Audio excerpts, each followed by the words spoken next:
Gail from Sky. Keeping us on our toes today, Mikel. Sorry? Forward, keeping us on our toes today. Okay, go on. We'll be ready, don't you worry.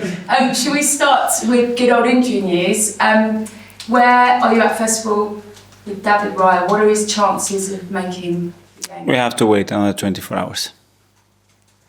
Is it not looking good? Or? We have to wait 24 hours to see if he's looking good or not that good. Okay. I guess with PSG, not worth taking the risk with him.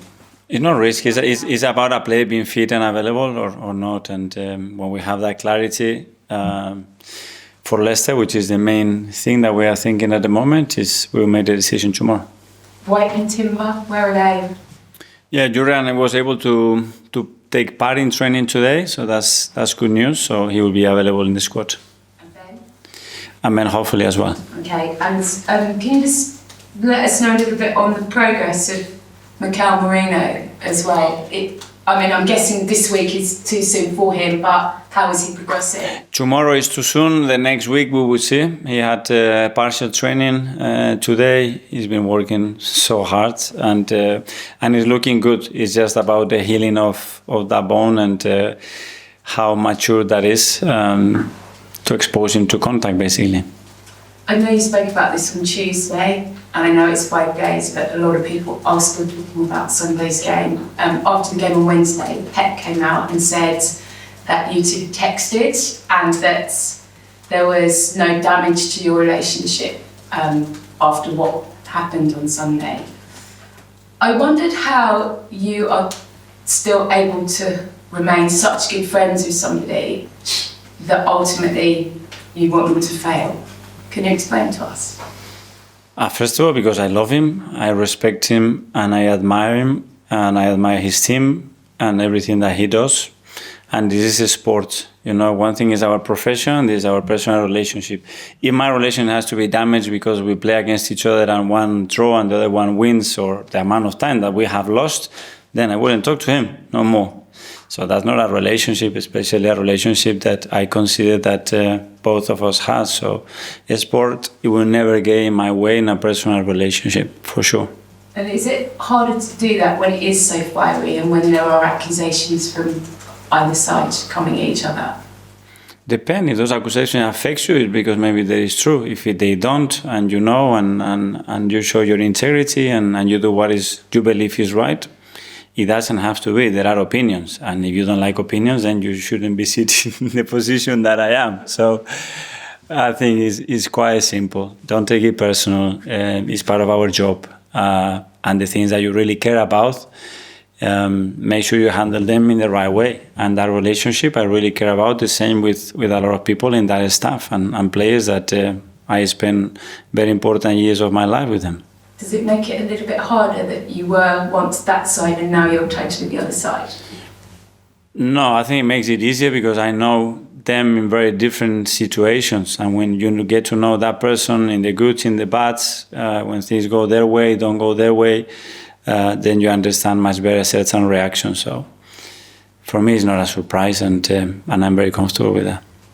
Martin Odegaard wrote in the programme notes about how he's progressing and spoke to Kai Havertz this morning, and he sort of talked about how a lot of the players have stepped up and are filling the voids that Martin has. I mean, he's still clearly around, he said, but they're finding their voices a bit more. I wondered how impressed you've been with how your team have coped with his absence so far, and those sort of players that have stepped in that have maybe surprised you in terms of taking on the lead. Well, if you put me in the scenario before the start of the season, with the calendar that we were given, with the fixtures that we had, with the 3 away games that we had, and with the amount of injuries that we had to deal with and how we got out of that, I will be very, very pleased, I think. So it's not obviously just with Martin. Obviously, he's one of our best players, the players that have more impact in the team in many ways.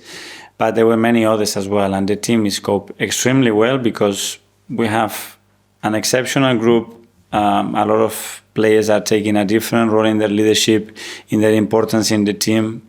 And they embrace that challenge. And I'm really happy for that.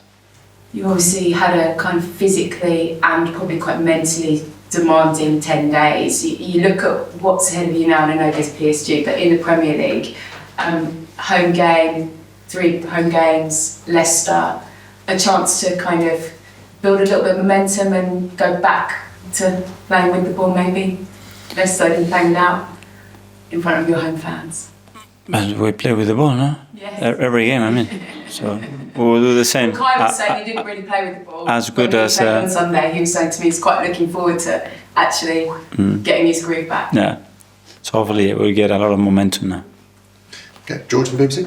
Mikel, hello. I just wondered, on Sunday, we're still, it's Friday now, all these days on, and so many people are still talking about your tactics. And I just wondered what you made of that. About what? About the tactics and the decision to defend in the way you did. And I just wondered how far we're 6 days on and people are still talking. I just wondered what you made of that. That I did what I believe it was the right thing, to be as competitive as possible to win the game. Okay. Roy Keane's had some strong comments to say, and Graham Souness in the fallout from that match. Roy Keane said it was a bit of small club mentality. Graham Souness said Arsenal had a bit of an inferiority complex. I just wondered if you'd want to respond to them. Yeah. And just on David Raya, is it fair to say he's a doubt for tomorrow? Yeah, sure. Thank you. Is that it, George? Yeah. Okay, we're to Brad from TalkSport. Brilliant. Hi Mikel, hope you're well. Considering what you said about David Raya, it could present an opportunity for someone like Neto tomorrow. I wondered what was it about him that made you decide that he was a player that you wanted to bring into the squad this summer? Well, we had to react very quickly with the departure of Aaron, and we had him in our list for a few years already. He's played in various countries at the highest level in different roles, and he's always fulfilled it in the right way. And I believe he was the right player because, as well, he was in the Premier League, he had experience, and he's someone that we can throw there in any moment. In years gone by, people have talked about Arsenal and said, like, defensive side of things has been the club's weakness. You fast forward a couple of years now, you have one of the best defences in the Premier League and world football. Apart from a lot of work in training, what's been the key to get this side to be so organised defensively? It's the player's mentality, basically, how willing you are to do certain things when you are out of possession, and how do you feel about them. You know, if it's a sacrifice for the team, we are talking, I'm using the wrong words, you know. So if it's adding something special to the team and contributing to that and loving it while you are doing it, then it's something else. The outcome is very, very different. And obviously a lot of work from the coaches, from the players individually, and keep developing those relationships. And then it's about building trust as well within the team, within the squad, that in many phases, whether it's in high press, when we are deeper, on many of the situations that we have to face during games, that we are comfortable to do that. And in terms of that relationship between Gabriel and Saliba, they've looked like they've played together for years. Apart from, you know, I think you've said before, it was quite an organic sort of thing between them. What have you been doing to help them sort of generate that partnership? And do you think they've got the capability to be remembered as one of the best Premier League partnerships we've ever seen? Well, in terms of chemistry, that existed from day one, and you cannot really contribute to that. You can try to support it, someday you can even force it if you want, but that was so organic and so natural. That's the best part of that. And then the fact that obviously they have qualities that they complement each other really well, and we have to use them in the right way. And everybody's clear, very clear about its role, its perception, and when they are happy and they recognize that, I think things are easier.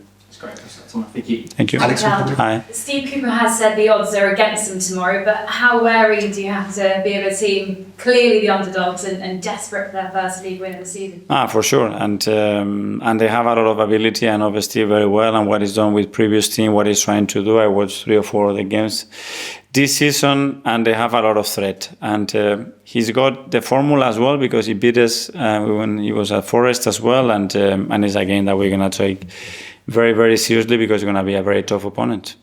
You just said this is an exceptional group. You do have quite a few players out, but how happy are you with strength and depth? And is this the strongest squad you've worked with here? Well, in terms of how we have reacted, especially too difficulty very early in the season, yes, we have to prove that obviously at the end of the season. So to answer that question with more certainty, we have to wait at the end of the season, but good signs so far.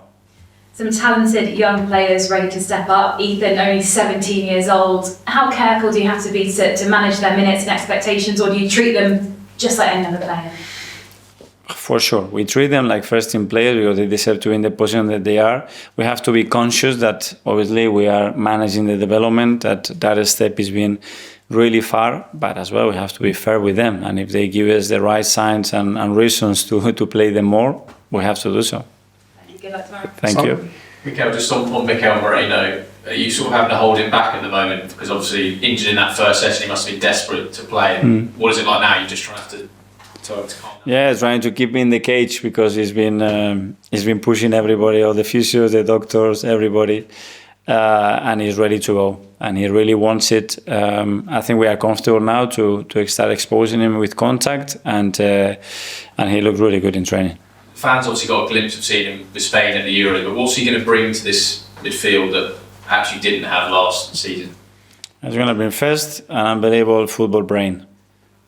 He's so intelligent, the way he decides, he occupies spaces, he makes decisions, very rare to see that. Then a really talented player in every phase, defending, attacking, he can deliver things, he can do things that complements really well with the quality we have in midfield, physicality for sure, and then he's a big threat. The moment that he's in the opponent's box, you see that he's a big threat. Just lastly, you obviously had a run of games where we've seen you cope without the ball when you haven't got Martin. Do you think there's going to be a sort of shift tomorrow and maybe next week Southampton where you're almost going to have to prove how you can cope without having Martin when you're on the ball and trying to break a team down? Because obviously so often he is the man to make that pass, mate. Yeah, we have to adapt to that. Obviously the influence that Martin had in our attacking phase is enormous, and we cannot question that. When you look at every metric, the way we plan the games, the type of things that we have to do to try to get him in the spaces that he can be very dangerous for the opponent,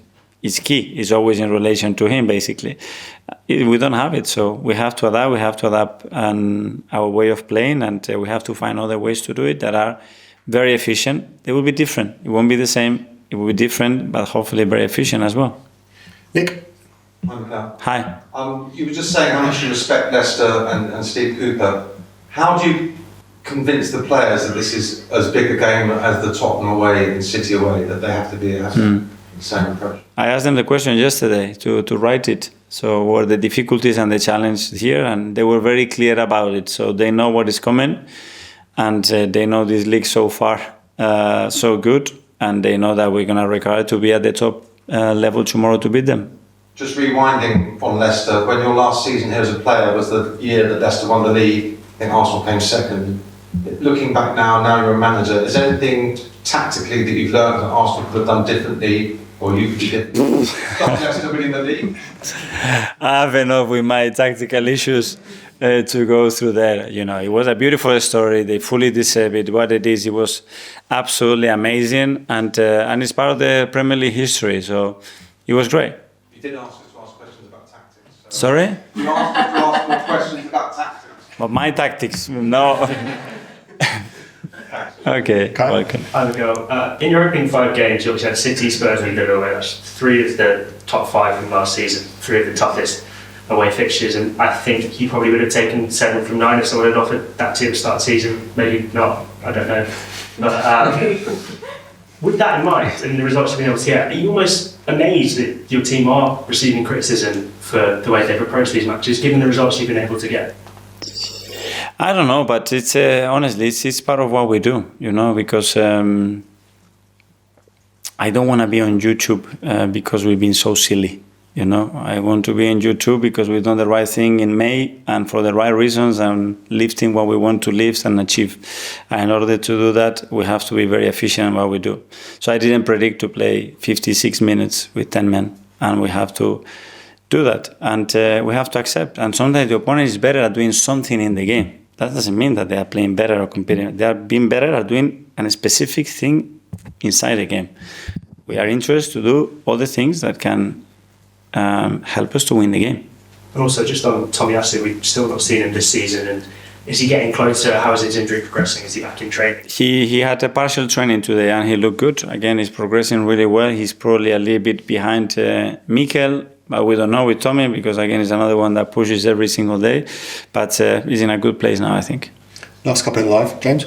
Hi, Mikel. I just want to ask you about Ricardo Calafiori, who had a slightly slower start and slow introduction to English football, but we're seeing more and more of him now. How do you feel about how his adaptation is going?